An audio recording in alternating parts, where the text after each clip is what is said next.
Environment को parts में divide किया, पॉइंट्स में डिवाइड किया और हमने उसकी डेफिनेशन को याद करने की कोशिश करी। ठीक है, तो उसके बाद अब हम देखते हैं इन्वायरमेंट के फंक्शंस।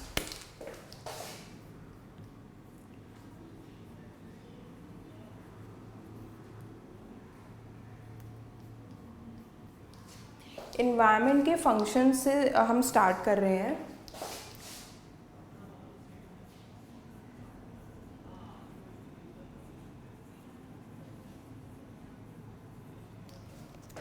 ठीक है, अब इन्वायरमेंट आपको क्या देता है? इन्वायरमेंट आपको रिसोर्सेज प्रोवाइड करता है।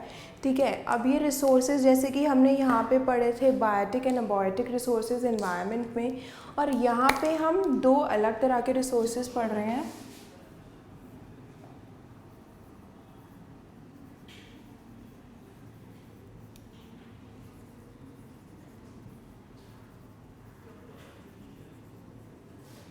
Renewable resources and non renewable resources. So अब आप इन रिसोर्सेज में कंफ्यूज नहीं होंगे because we have different resources in our environment. तो रिन्यूएबल रिसोर्सेज और नॉन रिन्यूएबल रिसोर्सेज में क्या डिफरेंस होगा? रिन्यूएबल रिसोर्सेज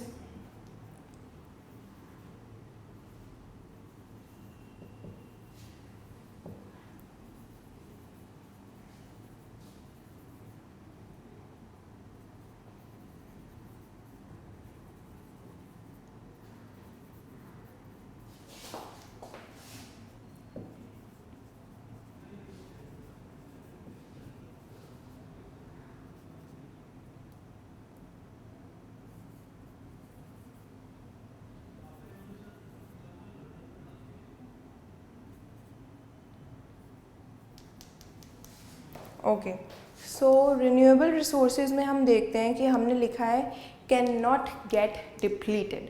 इसका मतलब ये हुआ कि ये रिसोर्सेज ऐसे हैं जिनको आप यूज़ करते जाइए, लेकिन आफ्टर टाइम ये फिर से ग्रो करेंगे, ये रिसोर्सेज फिर से डेवलप हो सकते हैं और इनकी एक कंटिन्यूस सप्लाई इन्वायरमेंट में बनी रहती है। इन रिसोर्सेज में हम क्या रख सकते हैं? हम इन रिसोर्सेज में रख सकते हैं प्लांट्स, फिशरीज, एनिमल्स। सो हम ये देखते हैं कि इनकी लाइफ में क्या होता है, डेथ एंड बर्थ होता रहता है। प्लांट्स भी हम कभी यूज़ कर रहे हैं, कभी प्लांट्स को हम कट कर रहे हैं, लेकिन थोड़े टाइम के बाद वो प्लांट्स फिर से ग्रो करने लग जाते हैं। वो रिसोर्सेज होते हैं रिन्यूएबल रिसोर्सेज जिसको हम रीन्यू कर सकते हैं, जो रिसोर्सेज कभी एग्जॉस्ट नहीं होंगे, हमारे एनवायरनमेंट से कभी ख़त्म नहीं होंगे। ठीक है, नॉन रिन्यूएबल रिसोर्सेज का मतलब हुआ कि जो डिप्लीट हो जाते हैं किस वजह से? बिकॉज हम उन्हें यूज़ करते हैं। हम जैसे कि हम फॉसिल फ्यूल्स का एग्जांपल लेते हैं, तो फॉसिल फ्यूल्स एक ऐसा एग्जांपल है, ऐसे रिसोर्सेज हैं फॉसिल फ्यूल जिसको आप यूज़ करेंगे और वो टाइम के साथ साथ डिप्लीट होते जाएंगे, एग्जॉस्ट होते जाएंगे, हमारे एनवायरनमेंट से गायब होते जाएंगे। और इन रिसोर्सेज को बहुत टाइम लगता है डेवलप होने के लिए, they take millions of years कि वो फिर से बन सके। इसके अंदर हम क्या रख सकते हैं? पेट्रोलियम बेस्ड प्रोडक्ट्स रख सकते हैं, ऑयल्स रख सकते हैं, फॉसिल फ्यूल्स रख सकते हैं। और यहाँ पे हमने प्लांट्स, फिशरीज़ और एनिमल्स इन चीज़ों का एग्जाम्पल लिया था। उसके बाद हम नेक्स्ट फंक्शन पढ़ते हैं।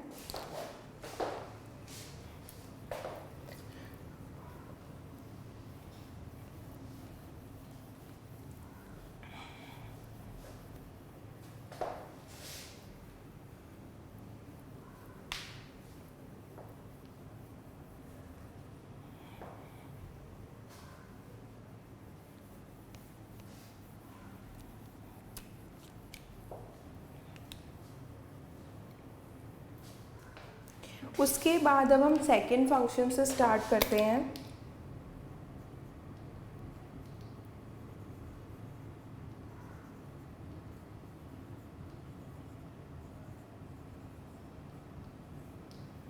Assimilates waste. अब इसका मतलब समझना बहुत ज़रूरी है बिकॉज ऐसे वर्ड्स आप फर्स्ट टाइम सुन रहे हैं, ये हम अर्लियर क्लासेस में नहीं पढ़ के आए हैं ये सब पॉइंट्स। सो एसिमिलेट्स वेस्ट का मतलब ये हुआ कि अब आप क्या हैं कि हम जहाँ पे रह रहे हैं इन्वायरमेंट में, उस इन्वायरमेंट में हम लोग क्या करते हैं, हम लोग वेस्ट जनरेट करते हैं। वेस्ट जनरेट करने का मतलब है जिसके अंदर ह्यूमन फ्लैश आ जाता है, एनिमल फ्लैश आ जाता है, प्लांट वेस्ट आ जाता है, और ये सब चीज़ें जो हैं इन्वायरमेंट में वेस्ट प्रोड्यूस तो होता ही होता है। तो इन्वायरमेंट में वेस्ट तो प्रोड्यूस हुआ, अब ये वेस्ट जाएगा कहाँ? सो क्या होगा कि इन्वायरमेंट इस वेस्ट को खुद ट्रीट करता है। अब जैसे कि हम ह्यूमंस का फ्लैश है and then we have plants का फ्लैश, सो हम लोग क्या करते हैं उसको एक कंपोस्ट में इकट्ठा करके रखते हैं and then after certain time वो मैन्योर में बदल जाता है, वो जिसको हम प्लांट्स के लिए ऑर्गेनिक फर्टिलाइजर्स की तरह यूज़ कर सकते हैं। तो वेस्ट का एसिमुलेट क्या हुआ कि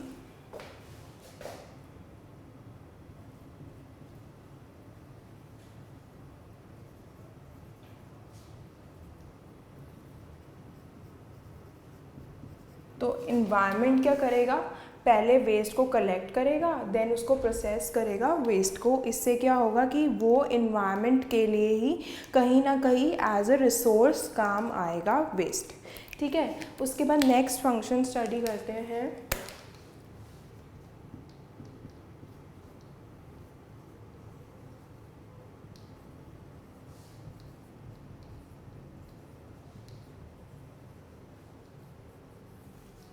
ओके, अब हमारा नेक्स्ट फंक्शन है प्रोवाइड्स बायोडाइवर्सिटी। बायोडाइवर्सिटी का मतलब सबसे पहले हम समझते हैं।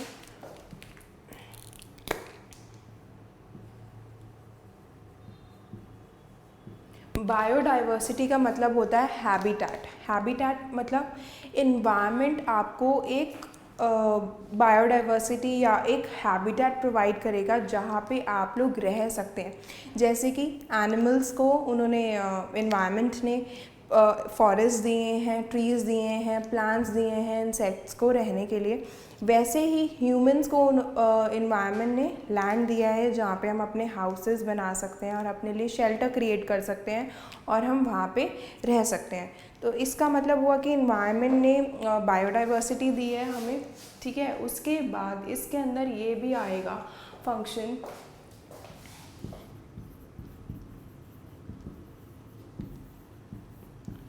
ये जो चीज़ है ये बहुत ज़रूरी है कि इन्वायरमेंट हमें ऐसा फंक्शन प्रोवाइड करता है कि लाइफ सस्टेन हो।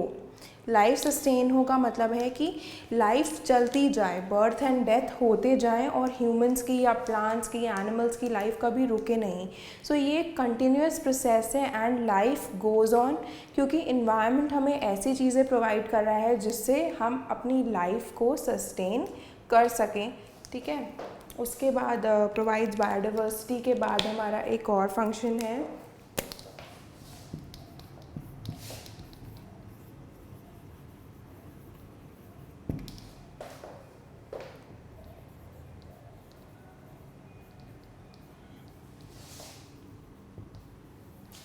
Provides aesthetic services. अब हम इसका मतलब समझते हैं कि एस्थेटिक का मतलब क्या होता है।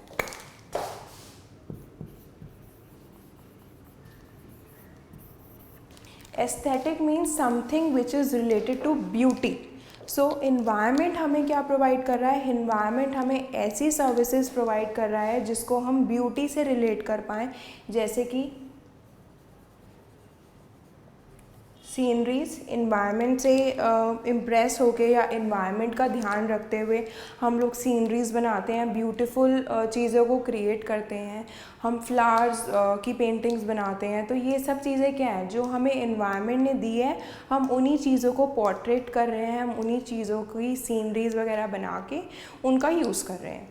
सो ये सब जो फंक्शंस हैं ये हमें इन्वायरमेंट प्रोवाइड करता है कि रिसोर्सेज सप्लाई करता है, वेस्ट को जनरेट करता है, लाइफ को सस्टेन करने के लिए हमें बायोडाइवर्सिटी प्रोवाइड करता है, और साथ ही साथ हमें एस्थेटिक सर्विसेज प्रोवाइड करता है, जिसका मतलब है ब्यूटीफुल सर्विसेज हमें प्रोवाइड करता है environment.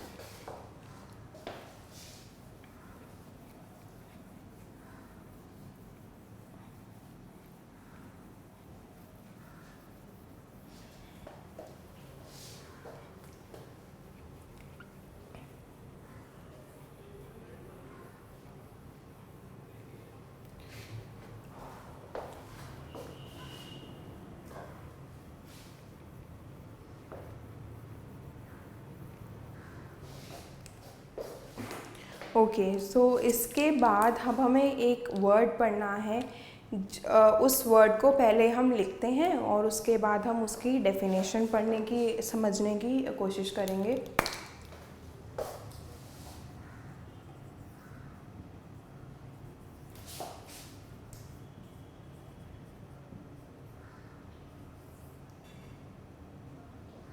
The word is carrying capacity.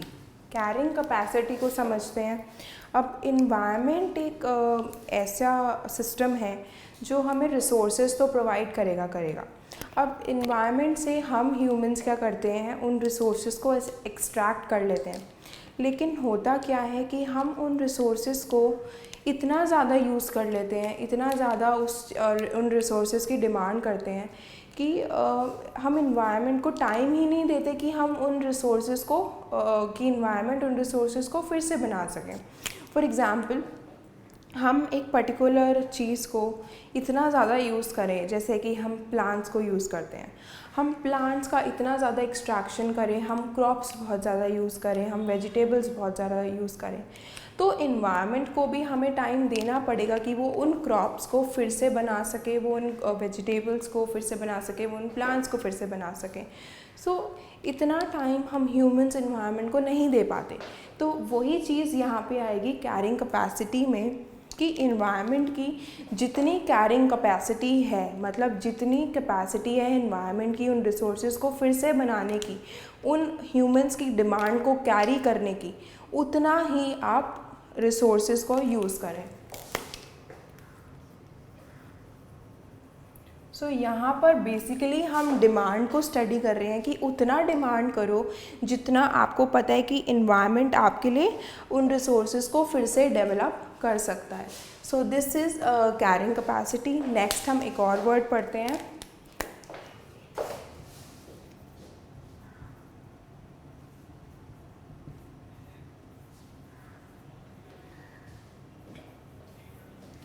Then we have absorptive capacity. Absorptive capacity में हम ये पढ़ेंगे कि जैसे कि अभी हमने पढ़ा कि हम ह्यूमंस, एनिमल्स एंड प्लांट्स कुछ ना कुछ वेस्ट क्रिएट करते हैं, हम कुछ ना कुछ वेस्ट देते हैं इन्वायरमेंट को। अब इन्वायरमेंट क्या करता है, इन्वायरमेंट इस वेस्ट को कलेक्ट करके उसके ऊपर प्रोसेस करता है, फंक्शन करता है और उसको एक यूज़फुल सब्सटेंस में क्रिएट करता है। लेकिन एक इशू ये आजकल बन रहा है कि हम अब क्या हो रहा है कि पॉपुलेशन जो है वो धीरे धीरे बढ़ती जा रही है। बढ़ती पॉपुलेशन के साथ हम प्लांट्स को ज़्यादा यूज़ करेंगे, हम एनिमल्स प्रोडक्ट्स ज़्यादा यूज़ करेंगे और हम ह्यूमन फ्लैश भी ज़्यादा क्रिएट करेंगे, हम वेस्ट भी ज़्यादा क्रिएट करेंगे।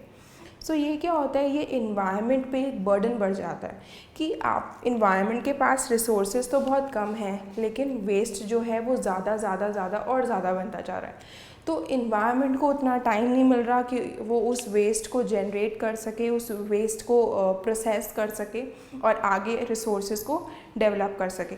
सो ये चीज़ बहुत ज़रूरी है कि हम पॉपुलेशन को कंट्रोल में रखें और वेस्ट कम से कम यूज़ जनरेट करें। सो अब्जॉर्प्टिव कैपेसिटी का मतलब हुआ कि इन्वायरमेंट जो है वो डिग्रेडेशन कितने टाइम के बाद कर रहा है, वो अब्जॉर्ब कितने टाइम के बाद कर रहा है।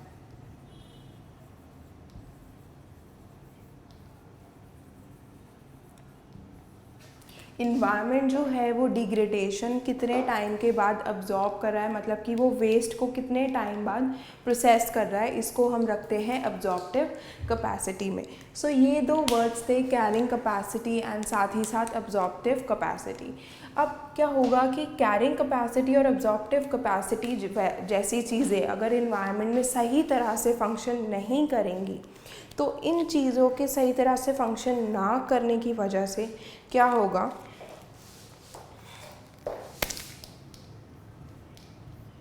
इन दो चीज़ों के सही तरीके से फंक्शन नहीं करने से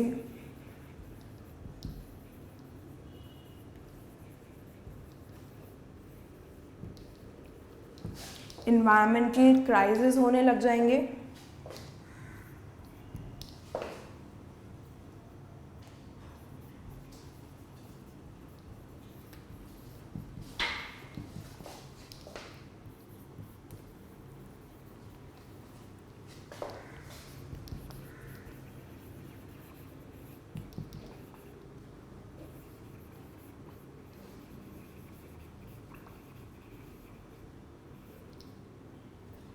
ठीक है।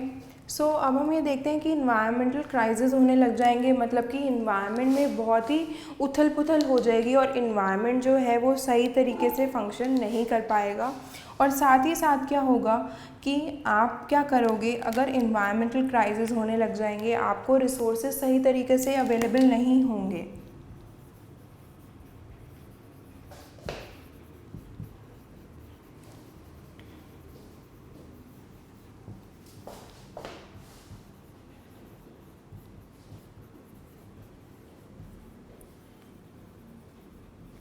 तो हम टेक्नोलॉजी पे और सब्स्टिट्यूट रिसोर्सेज पर डिपेंड होने लग जाएंगे। मतलब कि जैसे एनवायरनमेंट में कोई पर्टिकुलर रिसोर्स आपको अवेलेबल नहीं हो पा रहा, तो आप क्या करोगे, ह्यूमंस क्या करते हैं कि टेक्नोलॉजी से वो उस तरह के आर्टिफिशियल रिसोर्सेज को बनाने की कोशिश करते हैं और एक सब्स्टिट्यूट रिसोर्सेज बनाने की कोशिश करते हैं। इसका भी हम एक एग्जांपल लेंगे। अगर आप टेक्नोलॉजी एंड सब्स्टिट्यूट रिसोर्सेज को क्रिएट कर रहे हैं, तो ये क्या होगा, एयर एंड वाटर की क्वालिटी को बेकार बना देगा। एयर एंड वाटर की क्वालिटी जो है वो लो हो जाएगी और इससे क्या होगा, इंक्रीज़ इन एक्सपेंडिचर। जब आप टेक्नोलॉजी को और रिसोर्सेज को एक नए तरीके से बनाने की कोशिश करेंगे तो ऑब्वियसली आपको उसके लिए कुछ खर्चा उठाना पड़ेगा। जब आप खर्चा उठाएंगे, आप एयर भी यूज़ करेंगे, आप वाटर भी यूज़ करेंगे उन रिसोर्सेज को बनाने के लिए। एयर के अंदर हार्मफुल गैसेस जाएंगी, इससे एयर की क्वालिटी ख़राब होगी। वाटर का भी यही होगा, हम वाटर का सही तरीके से अगर यूज़ नहीं करेंगे तो वाटर की क्वालिटी भी डिग्रेड हो जाएगी। अब इसका एक एग्जांपल लेते हैं कि हमने सब्स्टिट्यूट रिसोर्सेज कैसे बनाने की कोशिश करते हैं। अभी हम देखते हैं कि पहले हाउसेस में हम लोग जब फूड कुक करना था या हीट के लिए, एनर्जी के लिए या खाना बनाने के लिए, हम लोग क्या यूज़ करते, हम लोग काऊ डंग यूज़ करते थे, जो गाय का गोबर होता है उसको यूज़ करते थे। और साथ ही साथ हम वुड यूज़ करते थे जिसको हम पेड़ काट के लेकर आते थे। लेकिन ये चीज़ें जो हैं, ये चीज़ें इन्वायरमेंट में कहीं ना कहीं नुकसान दे रही थी। तो हमने क्या किया, हमने एलपीजी वगैरह यूज़ करना स्टार्ट कर दिया। हम लोग ने क्या किया, टेक्नोलॉजी का यूज़ किया और साथ ही साथ इसको एक सब्स्टिट्यूट रिसोर्स बना दिया। ठीक है, तो टेक्नोलॉजी और सब्स्टिट्यूट रिसोर्स बनाने से क्या हुआ कि हमने वुड और काऊ डंग को यूज़ ना करके हमने एलपीजी को यूज़ करा। अब थोड़े टाइम के बाद अब आपने ये देखा कि एलपीजी जो है वो बहुत महंगी होती जा रही है, तो लोगों ने उसके भी सब्स्टिट्यूट ढूंढने स्टार्ट कर दिए। हम माइक्रोवेव्स ले आए कि हम इसमें खाना बनाएंगे, इसमें खाना गर्म करेंगे, एलपीजी को यूज़ कम से कम करेंगे। उसके बाद जब माइक्रोवेव में हमने देखा कि माइक्रोवेव में हमारा काम सही से नहीं हो रहा है या माइक्रोवेव में हम इंडियन फूड नहीं कुक कर सकते हैं, उसके बाद जो टेक्नोलॉजी है वो इलेक्ट्रॉनिक स्टोव्स के साथ आई कि इलेक्ट्रॉनिकली आपको जस्ट उसको प्लग इन करना है। इलेक्ट्रॉनिक बर्तन अलग से आते हैं, आपको स्टोव पे बर्तन रखने और उसमें आप किसी भी तरह का खाना बना सकते हैं। तो इससे क्या होएगा, जब टेक्नोलॉजी इन सब रिसोर्सेज के साथ आएगी तो इन्वायरमेंट में ये सारे के सारे रिसोर्सेज एक्यूमुलेट होते जाएंगे। काऊ डंग भी है, लोग उसका भी यूज़ करते हैं, एलपीजी का भी यूज़ करते हैं, इलेक्ट्रॉनिक स्टोव्स का भी यूज़ करते हैं, माइक्रोवेव्स का भी यूज़ करते हैं। तो इससे क्या होगा, कहीं ना कहीं आप रिसोर्सेज को ज़्यादा यूज़ कर रहे हो और इससे पोल्यूशन क्रिएट हो रहा है, एयर की क्वालिटी ख़राब हो रही है और वाटर की क्वालिटी साथ ही साथ ख़राब हो रही है। तो ये एग्जाम्पल था कि इंडिया में या वर्ल्ड में हम किस तरीके से टेक्नोलॉजी का यूज़ कर रहे हैं और किस तरह से टेक्नोलॉजी को अपग्रेड करने की या सब्स्टिट्यूट रिसोर्सेज को यूज़ करने की कोशिश कर रहे हैं।